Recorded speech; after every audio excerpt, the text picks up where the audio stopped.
Zimamoto na uokoaji. Tumepigiwa simu kwa kuna changamoto ya moto hapa. Kuna janga la moto ambalo limetokea Lelwe. Tumefika hapa kwa wakati. Kitu kwa kinaendelea hapa ni ukataji wa tenki. Sasa hawakuchukua tahadhari dhidi ya majanga ya moto. Kwa inatakiwa ukataji huu watuarifu jeshi la zimamoto na uokoaji ili tuweze kuweka cover. Endapo likitokea lolote basi tuweze kulikabili.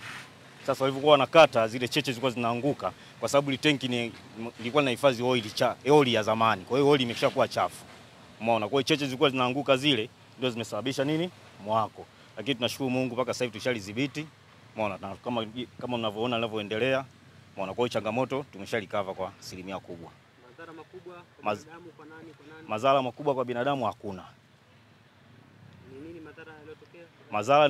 Madhara yake ni kuharibika tu baada ya vyuma hivi kuungua, basi itakuwa kuna changamoto huko ndani. Basi baadaye uchunguzi ukifanyika basi tutatoa taarifa madhara yamechukua makubwa kiasi gani. Pengine wito wako ni upi sasa kwa watu ambao wanafanya shughuli za namna hii?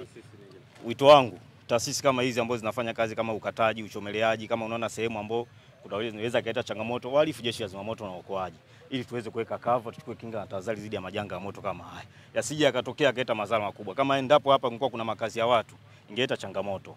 Umeona? Au ingekuwa karibu na mabehewa, ingeleta changamoto. Kwa hiyo tunasema kwa taasisi wajaribu kuona jeshi la zimamoto na uokoaji, sehemu kama hizi kuna ushauri tunaweza tukawapa, tukaweka cover, wasiogope kutufikia. Wakataji ile tenki ilikuwa ingine nani? Nahisi ni kampuni tu, bado sijapata brief zaidi. Nahisi ni kampuni ambayo ilikuwa imepewa tenda kwa ajili ya kukata ile tenki. Umeona, maana wanakata hizo plate, sijui wanaenda kuzitumia kwa matumizi yapi, lakini tutauliza, tutafuatilia na zetu tutatoa taarifa.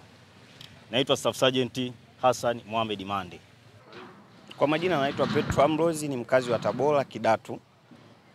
Mimi ni jirani sababu nafanyia kazi maeneo haya.